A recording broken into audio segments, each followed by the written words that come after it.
Malta rnexxiela tillimita l-impatt fuq l-ekonomija grazzi għal miżuri li ddaħlu.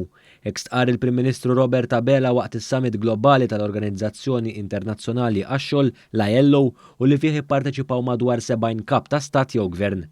Skont ir-riċerka globali li saret mill-ILO fit-tieni kwart tas-sena 2020, madwar 93% tal-ħaddiema tad-dinja kienu qed jaffaċċjaw xi forma ta' impatt fuq il-post tax-xogħol tagħhom.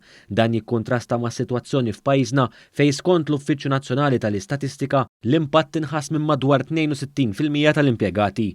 Fil-messaġġ tiegħu Dr. Abela enfasizza li minkejja li pajjiżna huwa wieħed mill-aktar dipendenti fuq it-turiżmu u l-kummerċ internazzjonali, irnexxielu li jillimita l-impatt ekonomiku grazzi għal miżuri bla preċedent li daħħalna malajr.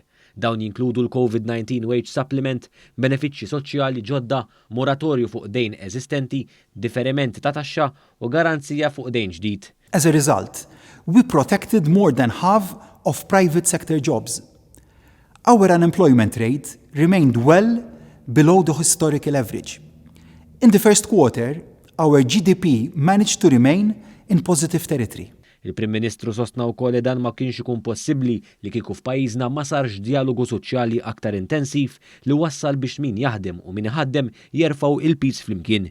Intant Robert Abela elenka 3 lezzjonijiet għal soċjetà globali: l-importanza tal-istituzzjonijiet internazzjonali bħal laqda dinija għas-saħħa, l-importanza tat-teknoloġija li biha nistgħu nibdlu d-dinja tax-xogħol u mudell ġdid ta' dialogu soċjali li jagħti importanza lil vuċi tal-ħaddiema u min ħaddem. It is clear that those countries with a strong social partnership model have weathered the pandemic much better. It is important to try to rebuild social dialogue in those countries which have dismantled this process in recent decades.